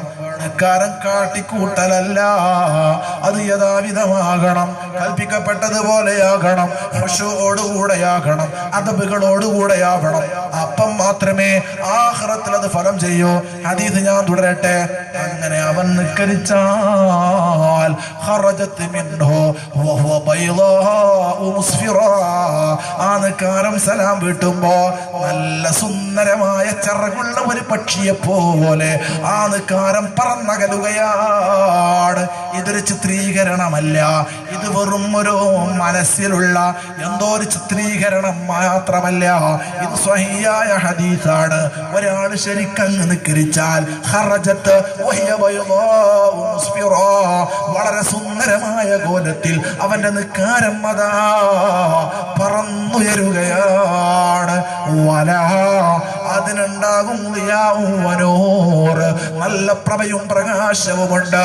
ആ നിക്കാരം ആകാശത്തേക്ക് കയറുമ്പോ ആ നിക്കാരം വിളിച്ചു പറയും അത്ര, ഹഫിളകല്ലാഹു കമാ ഹഫിൾതനീ, എന്തോ ഒരു ശ്രദ്ധയോടുകൂടെയാണ് നീ എന്നെ നിക്കരിച്ചത്, ഞാൻ ഇന്നും ഓർക്കുകയാണ്. മമ്പുറത്തെ മക്കാമിന്റെ പടിഞ്ഞാറു ഭാഗത്ത്, മമ്പുറത്തെ മക്കാമിന്റെ തെക്കു ഭാഗത്ത് പുഴയോരടുത്ത് ആ പുഴയുടെ ഓരത്ത് ചേർന്ന് ചെറിയൊരു നിക്കാര പള്ളിയുണ്ട്. വ്യാഴാഴ്ച 10-11 മണിയായാൽ ഞങ്ങൾ പരപ്പനങ്ങാടിയൊക്കെ ഓതുമ്പം സ്വലാത്തിന് പോയാൽ അവിടെ ഉണ്ടാകും ഒരു പ്രായം ചെന്ന മനുഷ്യൻ. മുഷിഞ്ഞ വസ്ത്രങ്ങളാണ്, അപ്പുറത്തൊരു വടിയുമുണ്ട്. അയാൾക്ക് മറ്റൊരു ചിന്തയൊന്നുമില്ല. കുറെ കാലം കഴിഞ്ഞപ്പോഴാണ് ആളെ പിടികിട്ടിയത്. അതേ, നമ്മുടെ കാവനൂര് ബഹുമാനപ്പെട്ട ഖാദിയാണ്. ഭക്ഷണം വിഷയമല്ല, വെള്ളം വിഷയമല്ല, വേഷഭൂഷാദികളുടെ വിഷയമല്ല, ആരും അറിയരുതെന്നാണ് ചിന്ത. എല്ലാം പോയി ഒന്ന് ദുആ ചെയ്യണേ എന്ന് പറഞ്ഞാൽ എന്നെ ഇങ്ങോട്ട് അറിയുമായിരുന്നു. കാരണം എന്റെ വാപ്പാന്റെ ഒരു മച്ചുനായിട്ട് അവര് വരും. ഏതാവട്ടെ, ആരോടും കൈ കൊടുക്കാതെ ആർക്കും പിടികൊടുക്കാതെ ആ നിസ്കാരമൊക്കെ ഓർക്കുകയാണ്. ആ വധു ഉണ്ടാക്കി ആ വധുവിന്റെ ശേഷമുള്ള ദുആ, ഇതൊക്കെ ഒരു കാര്യത്തിൽ നിർവഹിക്കുന്ന കാര്യങ്ങളാവണമല്ലോ. നമ്മളൊക്കെ ദുആ ഇരക്കുന്നവരാണ്, നമ്മളൊക്കെ വധു എടുക്കുന്നവരാണ്. പ്രിയപ്പെട്ടവരെ, വധുവിന് വല്ലാത്തൊരു സ്ഥാനമാണ്, ദോഷം പൊറുക്കാനുള്ള അമലാണ്. അതെ, യഥാർത്ഥമായ വുളു അതൊരു തൗബയാണ്. കാരണം നിങ്ങൾക്കറിയാലോ, ഏതൊരു കാര്യത്തിന്റെ ശേഷമുള്ള പ്രാർത്ഥന ആ കാര്യവുമായി ബന്ധപ്പെട്ടുള്ളതാണ്. ഒരാള് ബാങ്ക് കഴിഞ്ഞാൽ ദുആ കണ്ടത് അല്ലാഹുമ്മ റബ്ബ ഹാദി ദഅവതി താമ്മ, നിസ്കാരത്തെ കുറിച്ചും ബാങ്കിനെ കുറിച്ചുമാണ് ദുആയുള്ളത്. ഒരാള് മൂത്രപ്പരയിലോ ടോയ്ലറ്റിൽ പോയോ വരുമ്പോ അവൻ ദുആ കണ്ടത് ഗുഫ്റാനകൽ ഹംദുലില്ലാ അല്ലദീ അദ്ഹബ അന്നി അൽ അദാ വഅഫാനി. വല്ലാത്ത പുണ്യമാണത്. എന്റെ ഉമ്മ, നീ നിന്റെ കൊച്ചുമോനെ മോളയുമായി ബാത്റൂമിലേക്ക് കയറുകയാണ്. നിനക്ക് മലമൂത്ര വിസർജനമൊന്നും ഉദ്ദേശമില്ല, എന്റെ കുട്ടിനെയുമായി കയറ്റുകയാണ്. അപ്പോഴും നീ പറഞ്ഞോ അല്ലാഹുമ്മ ഇന്നി അഊദു ബിക മിനൽ ഖുബ്സി വൽ ഖബായിസ്. ആ കുട്ടിയെയും എടുത്ത് പുറത്തിറങ്ങുമ്പം നീ പറഞ്ഞോ അൽഹംദുലില്ലാഹ് അല്ലദീ അദ്ഹബ അന്നി അല്ലദാ വഅഫാനി. എന്തിനാണ് ആ ദിക്റുള്ളത്? അള്ളാന്റെ വല്ലാത്തൊരു നിഅമത്താണ്. നമ്മുടെ ശരീരത്തിൽ നിന്ന് ആവശ്യമില്ലാത്തത് പുറത്താക്കുക എന്ന് പറഞ്ഞാൽ അറിയോ? ഇന്നെന്റെ പെങ്ങൾ എന്നോട് പറഞ്ഞു, വലിയ പെങ്ങൾ ഓളും കൂടെ പഠിച്ചാണ്, നിങ്ങൾക്ക് അറിയാം. എന്റെ പെങ്ങളുടെ ഒരു ഇളച്ചൻ ചെറുപ്പക്കാരനാണ്, മാതാപുരം അടുത്തൊരു പള്ളിയിലോ മദ്രസിലോ ഒക്കെ ജോലി ചെയ്യാം. ഒരൽപ്പ ദിവസം മുമ്പ് മൂത്രം പോകുന്നില്ല, ഓപ്പറേഷൻ ചെയ്തു കൊണ്ടുവന്നു. കുറച്ച് ആശ്വാസം ഉണ്ടായിരുന്നു. 2 ദിവസമായി ആകെ വേദന കൊണ്ട് പിളയുകയാണെന്ന് പറഞ്ഞു. എന്തേ സംഭവം? മൂത്രം പോകുന്നില്ല. പ്രിയപ്പെട്ട സഹോദരിമാരെ, സഹോദരങ്ങളെ, നമ്മുടെ ശരീരത്തിൽ നിന്ന് പുറത്തു പോകേണ്ട സാധനം പുറത്തു പോകാതെ വന്നാൽ അള്ളാന്റെ ഹിക്മത്ത് എന്തോ ഒരു ഹിക്മത്താണ്. ലോകത്തുള്ള ഏതൊരു ടാങ്കിയും നിറഞ്ഞാൽ സ്വന്തം അത് പുറത്തു പോകും. നിങ്ങൾ മോട്ടർ ഇട്ടോ, ഏത് വെള്ളമില്ലാത്ത നേരത്തും നിറഞ്ഞാൽ അത് ചിന്തും. നിറഞ്ഞിട്ട് ചിന്താൻ പാടില്ല. വെള്ളമില്ലാത്ത നേരമാണെന്ന് ടാങ്കിക്കറിയേണ്ടതില്ല.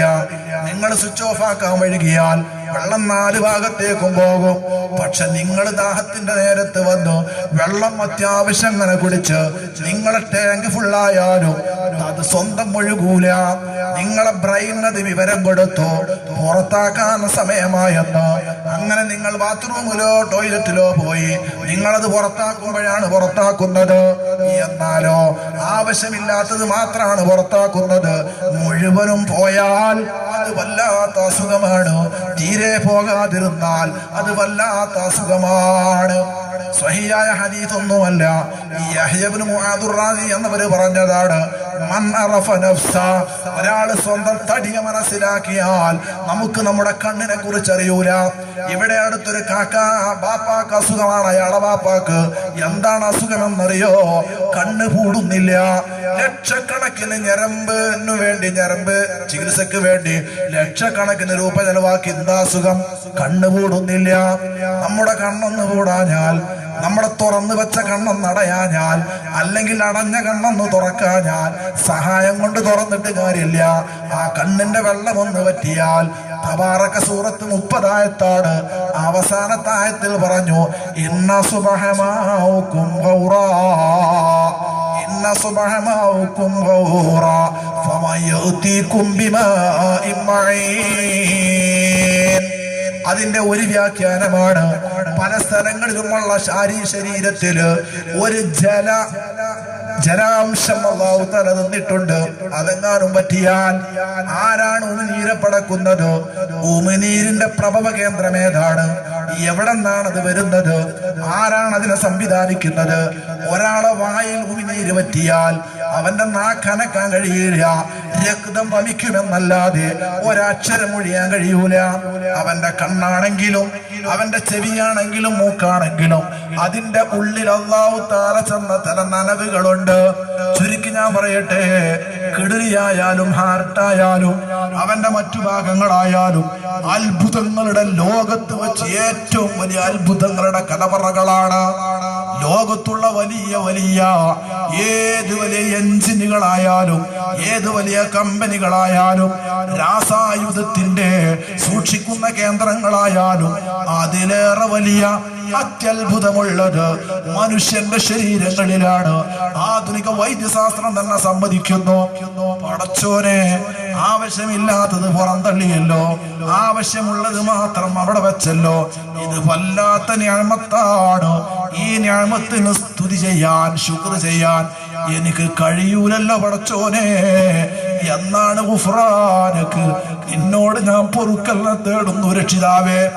ഈ വലിയ നിഅമത്ത് മതിയല്ലോ. പക്ഷെ ഞാൻ വല്ല കുറ്റക്കാരണത്തിന്റെ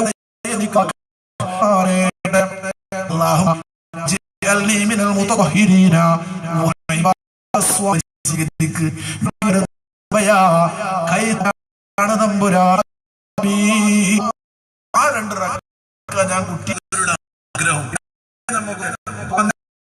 ഉസ്താദ് ബഹുമാനപ്പെടാൻ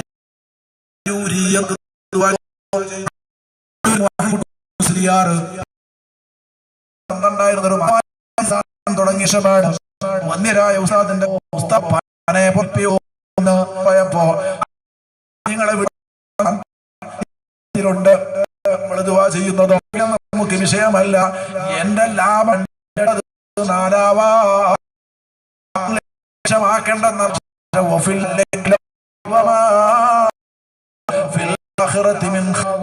പ്രിയപ്പെട്ടവരോട്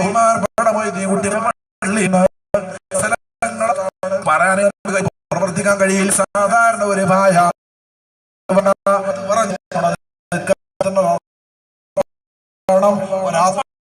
ഹദീസിൽ പറയുന്നത് ആകാശത്തേക്ക് കയറും.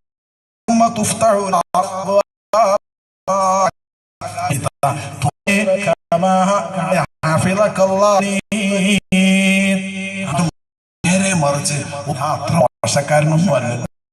അത് കലത്തോളത്തിൽ ഒരു കൂലില്ല.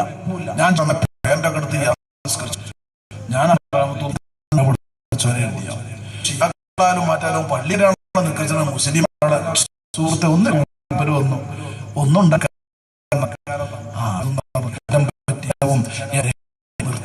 കടക്കാൻ അതേ പക്ഷെ ഉണ്ടെങ്കിൽ ചെയ്യണം. ഒന്നെടുക്കാൻ കഴിയണില്ലെങ്കിൽ കുളിക്കാൻ. പക്ഷെ പ്രധാനം ഞാൻ ചെന്നിട്ടെന്ന് നമ്മളൊക്കെ ചെയ്യല് കൈ നടക്കാതെ ഇവിടെ അങ്ങനെ അങ്ങനെയല്ല.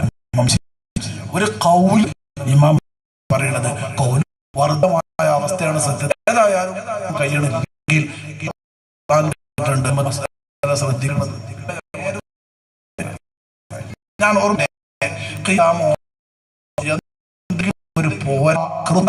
നിലക്കാണ് ആത്മീയ എതിരെ അവൻ സൂറത്ത് ഓതിയത് ശരിയല്ലടി. നീ ഓതിയത് അർറഹ്മാൻ റഹീം മാലിക് ഓതിയോ താരം പറഞ്ഞപ്പോ പറഞ്ഞുകൊണ്ട് കാരം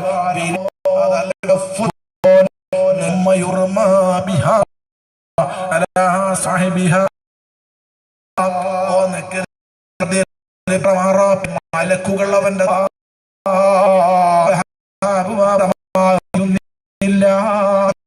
ശ്രദ്ധിക്കണം.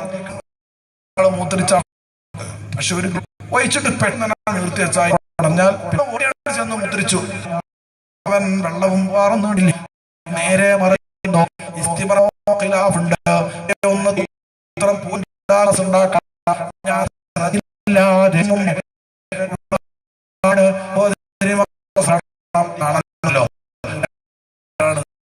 ഒരു മുടിയാണെന്ന് ബഹുമാനപ്പെടമറത്ത് നോക്കുമ്പോ ശ്രദ്ധിക്കണം. വളരെ വലിയ അപകടം. വെള്ളത്തിനൊക്കെ ഒരു ഗതി. അതിൽ കുറച്ച് വെള്ളത്തിൽ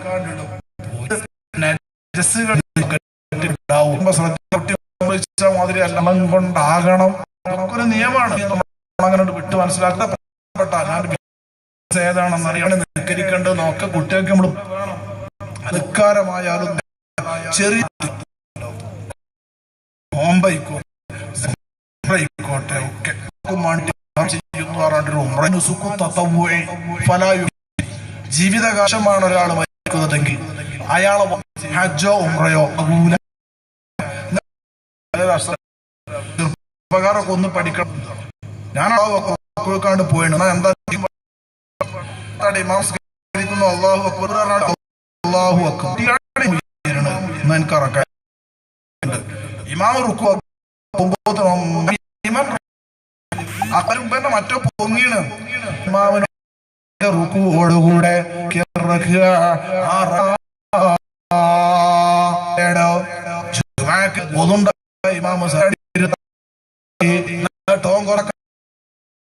എനിക്ക് എന്റെ നിയമമുണ്ട്. ൊക്കെ ശരിക്കും ഉണ്ടാകണം. പരിപാടി പക്ഷേ അവസാന ഒരു എങ്ങനെ